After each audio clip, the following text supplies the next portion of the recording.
Nepal Van Java belakangan menjadi salah satu magnet industri pariwisata di Indonesia karena keindahannya yang identik dengan pedesaan di Nepal. Nepal Van Java, sebuah dusun yang terletak di lereng Gunung Sumbing yang juga merupakan salah satu jalur pendakian menuju puncak Gunung Sumbing. Gunung Sumbing merupakan gunung tertinggi ketiga di Pulau Jawa. Nepal Van Java terletak di Dusun Butuh, Desa Temanggung, Kecamatan Kaliangkrik, Kabupaten Magelang, Jawa Tengah. Dusun Butuh merupakan dusun tertinggi di Kabupaten Magelang dengan ketinggian 1.600 meter di permukaan laut. Saat ini Dusun Butuh menjadi sorotan wisatawan domestik maupun mancanegara. Seperti apa awal mulanya? Yuk kita tanya kepada kepala dusun dan pengelolanya. Halo pemirsa, kali ini saya sedang berada di Nepal Van Java. Mungkin semua sudah pada tahu ya. Nah, Nepal Van Java, lihat cakep banget pemandangannya dengan bangunan-bangunan rumah yang unik ya, yang warna-warni. Saya sedang bersama dengan Pak Setioko. Beliau ini ketua pengelola pariwisata Nepal Van Java. Oke, langsung aja kita tanya. Pak Setioko, bisa diceritakan sejarah Nepal Van Java ini, baik dari nama terus perkembangannya dari awalnya bagaimana? Sebenarnya kalau sejarah singkat sih kita mulai tahun 2016. 2016. Ya, kita Udah punya lama ya, pemikiran, punya gagasan buat bikin desa wisata karena bentuk keprihatinan masyarakat kita yang waktu itu di bidang pertanian kita lagi merosot atau turun drastis waktu itu. Jadi kita punya pemikiran untuk gimana caranya punya penghasilan tambahan. Gitu. Jadi karena banyak potensi yang bisa kita gali di sini, jadi kita punya pemikiran untuk maju ke desa wisata. Lambat laun kita berusaha dari berbagai macam nama, berbagai macam usaha juga waktu itu. Kita ada kayak di Brasil itu kita samain kayak di Brasil waktu itu, Rio de Janeiro. Kalau susunan rumahnya hampir sama sih, mirip ya. tapi bedanya Rio mereka di laut, pesisir ya, pesisir. kita di lereng gunung. Itu alhamdulillah belum laku juga waktu itu. Terus ada lagi kita bikin kampung warna kayak di Malang, Jawa Timur. Alhamdulillah juga belum laku. Ada lagi desa mural, kita sempat kampung ini kita gambar macam-macam lah waktu itu. Enggak, ini inisiatif warga, pemuda atau Iya, siapa? warga. Semua warga ya? Pemuda, beberapa gagasan dari beberapa pemuda. Oke, Karang Tarunanya lah Ya, mungkin ya, ya, Karang Taruna kayak sini. gitu. Dan di tahun 2019 akhir kita punya pemikiran, punya gagasan itu. Kita dibantu dengan teman-teman yang mereka waktu itu bisa dikatakan mereka punya drone. Mereka upload foto dan disamain sama Namche Basar yang di kaki Gunung Himalaya di Nepal. Oke. Itu. Nah, berawal dari situ, jadi kita punya gagasan kalau kita bikin Nepal Van Java, kita bikin brand atau bikin nama Nepal Van Java. Selanjutnya setelah 2019 itu baru mulai kelihatan. Iya, kita baru mulai ada wisatawan sedikit itu, dan boomingnya di awal 2020 itu mulai booming, nama Nepal Van Java terkenal di mana-mana. Dan alhamdulillah untuk penataan kita ya karena kita keterbatasan SDM dan kita sebisa kita lah kita menata sedikit demi sedikit, dan alhamdulillah sekarang ya sudah mulai ramai. Ya, justru kan 2020 itu awal mulanya pandemi gitu. Ya, Ini justru mulainya kita. enggak, tapi bukannya waktu itu kan memang ketat. Iya. Ketat. Jadi terus waktu itu kan kita belum punya SK atau punya izin untuk desa wisata. Dan kita nggak bisa dan nggak mungkin nutup kampung. Karena kita bukan tempat wisata secara apa ya, buatan itu enggak. Kita emang bener-bener basicnya kampung. Jadi waktu itu sempat jadi polemik juga karena di sini rame, padahal pas waktu itu kan pas gencar-gencarnya pandemi itu. Iya, pas PPKM itu. Tapi Iya. justru kesini ini ya, atau mungkin ya alternatif juga ya. Ya, alternatif karena mungkin wisatawan mau ke tempat lain mereka Ditutup semua. semua. Sekarang ini kira-kira rata-rata kunjungan per hari wisatawan ke sini itu berapa? Kalau kita hitungannya per hari di hari-hari biasa ya katakanlah 200-300an hari-hari biasa. 200 sampai 300 kalau satu minggu atau hari libur aja. ribuan. Kalau ribuan gitu ya nampungnya gimana, Mas? Ketampung nggak? Kalau parkir kan selama Ketampung. ini, Kita ini untuk parkir motor kita kapasitasnya 500 motor. motor 500. Nah, ini parkiran mobil kita kapasitasnya bisa sampai 100 mobil. 150. Nah, saya lihat itu kan ada Ya. beberapa abang-abang ojek yang warna orange, warna hijau. Nah, itu Bapak memberi jasa buat wisatawan yang ingin ke atas atau bagaimana? Jadi gini, karena basic kita wisata berbasis masyarakat, jadi kita lebih ke pemberdayaan masyarakat. Oke. Ya. Nah, Jadi untuk khususnya di Kampung Butuh atau di Nepal Van Java sendiri, itu sudah bisa dikatakan memberdayakan masyarakatnya di angka 70-80%. oke. Jadi mereka sudah terjamah wisata dan mereka teman-teman ojek itu khusus anak kampung sini semua. Pengelola wisata juga ini Oke. anak-anak kampung Nepal Van Java. Gitu. Enggak, maksud saya memang ya untuk mengantar ini karena kan Iya, memang sampai ke atas sana kayaknya Iya. kalau bukan yang terbiasa naik motor atau Trekking mobil gitu. nggak akan bisa kan. Ya, Hmm. itu kita antisipasi karena medan kita atau jalan kita terlalu terjal. Jadi untuk mengantisipasi dan kita nanti tidak ada konflik sosial dengan masyarakat juga, itu kita kasih jasa ojek. Wisatawan kalau yang mau naik ojek, monggo silahkan kita sediakan jasa ojek. Tapi kalau mau yang jalan kaki, ya kita persilahkan juga, nggak harus juga. Tapi untuk kendaraan wisatawan, parkir motor itu ya cuman batasnya di situ aja. Ya, Ya. memang. Supaya nggak terlalu kusut juga kan Iya, jalannya. iya. Karena untuk akses warga juga kan tiap hari kita Iya. mengutamakan warga kita. Jadi wisatawan mau nggak mau, mohon maaf berhenti di Iya. situ kan gitu. Kalau nggak salah kan sekarang sudah ada homestay, penginapan Iya. gitu ya. Iya. Itu sejak kapan ada? Itu sejak 1 tahun yang lalu. Jadi kita sambil jalan sambil menata kayak gitu. Jadi awalnya kita cuman ada 3 homestay waktu itu. Karena kebetulan kita pernah ada syuting film layar lebar juga di sini, dan kebutuhan untuk homestay-nya lebih banyak lagi, mau nggak mau kita tambah juga. Dari jalan infrastruktur jalan di bawah itu kan masih kecil gitu ya. Iya. Nah, apakah ada upaya dari pengelola membicarakan ke pemerintah setempat untuk sedikit Untuk melebarkan gitu? upaya kita komunikasi dengan dinas terkait atau dengan pemerintah kita sudah melakukan.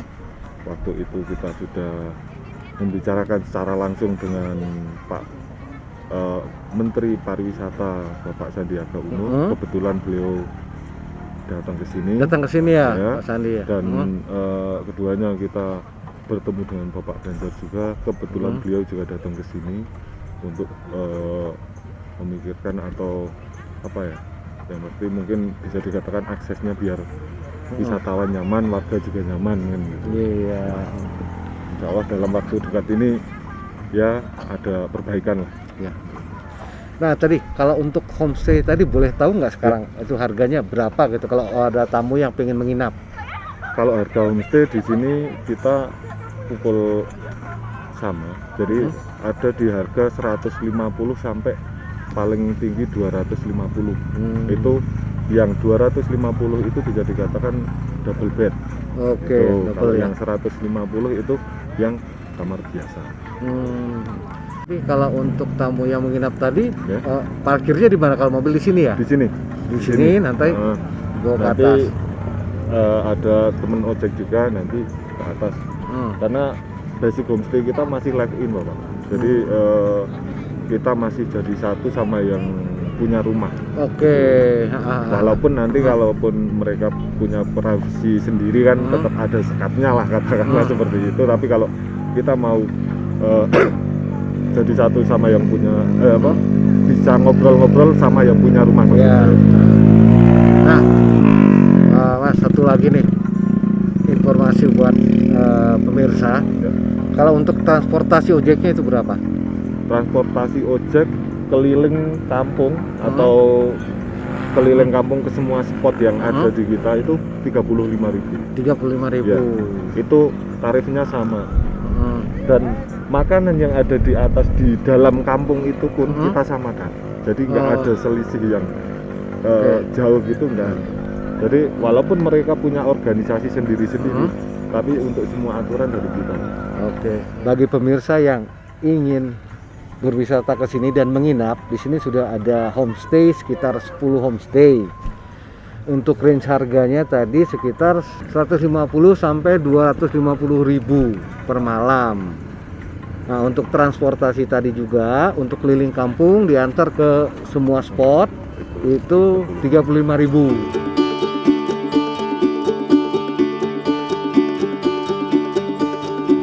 Nah, sekarang kita lagi bersama dengan Pak Lilis Setiawan. Beliau ini adalah Kepala Dusun Butuh, Desa Temanggung, Kecamatan Kaliangkrik, Kabupaten Magelang ya. Betul. Nah, Pak Lili, Iya. saya ingin tanya nih Pak Lili, selama ini kan sebelum ada wisatawan di sini, desa wisata, Desa Butuh ini kan lebih mengandalkan hidup dari pertanian ya. Betul. Nah, apakah dengan adanya wisatawan ini itu berpengaruh nggak terhadap produksi pertanian di desa ini? Oh iya. Bicara pengaruh dengan adanya dusun kami menjadi tempat wisata pada awalnya ya, tapi pengaruh kita bicarakan negatif dulu. Oke. Jadi karena banyaknya pengunjung yang wirawiri naik turun ke kawasan dusun Butuh, itu kan akhirnya kan bersinggungan dengan aktivitas warga yang sebagai petani. Jadi tahu sendiri di sekitaran bawah banyak yang jalan kaki, entah itu yang pakai sepeda. Awalnya banyak komplain, masukan dari warga bahwa ini mengganggu aktivitas warga. Tapi kami sikapi dan kami sampaikan ke warga, mohon maaf, ini kita bicara penyesuaian dulu. Insya Allah selama itu bermanfaat nanti kita tata, kita kelola. Dan pada akhirnya ya anggap aja pada itu kan penyesuaian.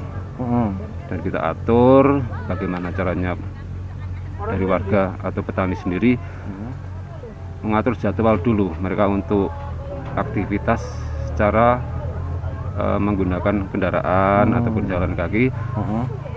Ada yang menghindari akhir pekan, Sabtu Minggu, biar nggak bersinggungan dengan para pengunjung atau wisatawan. Dan yang kedua, para wisatawan pun selalu kami sampaikan untuk tata cara jalannya juga ya, namanya jalan kaki di Indonesia harus lihat yang sebelah kiri. Ya, di kiri ya. Karena ya kadang ada beberapa mereka yang menuin jalan itu sangat mengganggu aktivitas warga. Dan sekarang udah berjalan 1 tahun lebih, akhirnya sudah terbiasa penyesuaian dan para warga atau petani pun ya bisa maklum lah, karena pada awalnya itu masih dianggap belum terbiasa. Jadi sekarang untuk bicara dampak atau efek secara negatifnya itu udah bisa sedikit demi sedikit udah bisa dikondisikan seperti itu. Kalau positifnya? Positifnya, jadi karena kami memang potensi utamanya adalah petani, khususnya petani sayur mayur.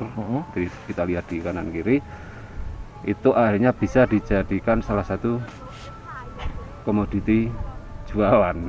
Oh, Oh, buat wisatawan Betul, ya jadi langsung ya. di bawah, di sekitaran masjid, di sekitaran teras Nepal Van Java kan ada beberapa warga pedagang oleh-oleh yang khas ini yang saya fasilitasi, dan mereka sebagian besar menjual hasil pertaniannya, dikemas atau dibungkus, diikat kecil-kecil sebagai oleh-oleh, seperti itu. Nah, ini masih terkait dengan pertanian. Iya. Kalau selama ini kebutuhan air dari mana, Pak? Untuk pertanian dan warga sekitar. Untuk kebutuhan air kita ada beberapa sumber mata air langsung dari alam, dari ladang, dari lahan. Kita alhamdulillah selama ini sudah terpenuhi kalau bicara sumber mata air. Nah, cuman kan problemnya dengan adanya banyak pengunjung, banyak wisatawan, itu otomatis kan kebutuhan air Jelas melonjak, meningkatnya Iya. drastis gitu, Pak. Nah, apakah selama ini mencukupi atau ada upaya mencari sumber air lain? Jelas meningkat, tapi untuk sementara untuk mengatasi hal tersebut dari beberapa warkop toilet yang ada ditambahin beberapa bak tambahan. Jadi untuk menampung dulu. Oke. Yang tadinya cuma bak satu atau kecil, ditambah ada bak penampung lainnya. Seandainya pas dibutuhkan air kok nggak mencukupi, masih ada cadangan. Tapi itu belum semuanya. Tapi ada beberapa yang insya Allah kondusif lah, karena kerannya itu langsung dari sumber mata air, jadi dipakai cuman pakai sistem keran. Jadi nggak ada sumber atau alat penampungnya. Tapi sebagian ada yang diakalin dengan pakai water torrent buat tampungan dulu. Tapi sumbernya tetap masih dari mata air tadi ya? Sumber ya langsung dari mata air. Jadi untuk mengantisipasi kalau ada kebutuhan yang banyak, masih ada cadangan nih di water torrent atau di bak penampung lainnya. Seperti itu. Iya. Nah, untuk infrastruktur tadi di situ saya lihat masih ada lagi nyemen-nyemen. Iya. Memang ada program terus untuk Ya, jadi alhamdulillah jadi selama ini ya saya mengerjakan apa yang menjadi kewajiban saya, nggak pernah berhenti. Bicara pengembangan kawasan dusun yang akhirnya bisa menjadi kawasan wisata. Jadi saya awali dengan membangun infrastruktur atau sarana prasarana dusun, termasuk dengan pembangunan spot-spot yang ada, dan sekarang akhirnya menjadi salah satu aset dusun, menjadi tempat wisata. Dan terus karena kami kalau bicara infrastruktur belum memadai semua, masih perlu kami tingkatkan, kami tambah, kami perbaiki, seperti rehab jembatan-jembatan, jalan, terus pagar dusun, ada taman depo, itu pendopo baru aja jadi, seperti itu. Nah, ini terakhir nih Pak Neli. Ya.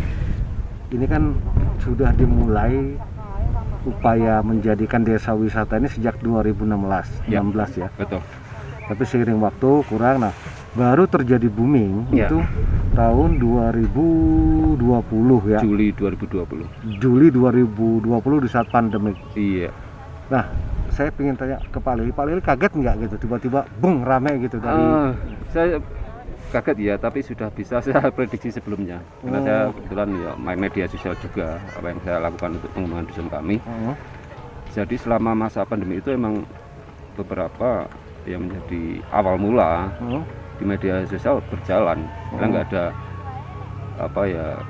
nggak ada pengaruhnya media sosial sama situasi yang ada, walaupun situasi yang ada kita banyak sekali peraturan kan soal pandemi. Akhirnya di media sosial banyak sekali posting, akhirnya wah ini kayaknya nanti setelah dibuka dengan istilah new normal kan, itu kan muncul Juli, banyak sekali postingan di media-media atau di akun yang followernya ratusan ribu. Kaget ya, tapi wah sebenarnya bisa kami bagi habis ini pasti banyak pengunjung. Banyak sekali yang hubungi lewat akun media sosial kami. Akhirnya benar, setelah dibuka dengan istilah new normal, kita awali dari pembukaan pendakian yang 4 bulan kita tutup total. Akhirnya kan banyak sekali warga yang tahu, oh masuk kawasan dusun butuh sudah boleh nih. Akhirnya mereka yang tahu dari media sosial, karena kami sudah boleh buka lagi untuk pendakian per 15 Juli 2020. Akhirnya masyarakat yang tahu di media sosial datanglah, yang sebelumnya cuma para fotografer sama model, terus ya orang-orang tapi 1-2. Akhirnya begitu buka new normal per 15 Juli 2020 terus rame-rame. Akhirnya saya sampaikan ke anak, nih beneran toh apa yang kita duga. Banyak orang akhirnya selama 3 hari itu kita biarkan awalnya dikelola, parkir diarahkan, yang tadinya masuk kawasan dusun nggak tertib, ditata di sekitaran Gapura Dusun Butuh. Berawal dari itu akhirnya terbentuklah para pengelola pengurus yang saya pasrahke dari adik-adik Karang Taruna, membentuk divisi wisata yang secara pengelolaan harian, pengurus harian dipegang adik saya tadi.